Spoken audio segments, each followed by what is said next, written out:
Hi guys. අද අපි මේ වීඩියෝ එකෙන් කතා කරමු data structures and algorithm කියන්නේ මොනවද කියලා. හරි අපි පළවෙනිට බලමු මොකක්ද data structure එක කියන්නේ.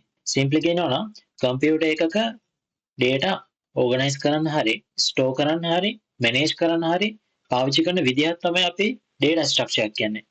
උදාහරණයක් විදිහට family tree එකක් ගන්න පුළුවන්. A hierarchy of family relationship.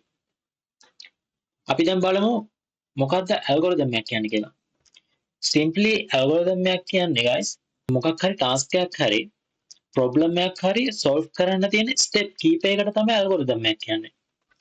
උදාහරණයක් විදිහට අපිට ගන්න පුළුවන් coffee එකක් හදනවා. නැත්නම් අපිට ගන්න පුළුවන් බත් වෙන එකටත් අපිට උදාහරණයක් විදිහට ගන්න පුළුවන්. ඒකෙත් steps තියෙනවා ඒ specific task එක අපිට කරන්න.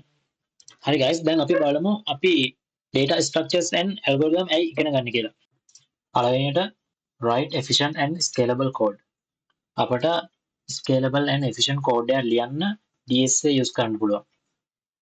දෙවෙනියට අපේ problem solving skill එක improve කරගන්න අපට DSA use කරන්න පුළුවන්.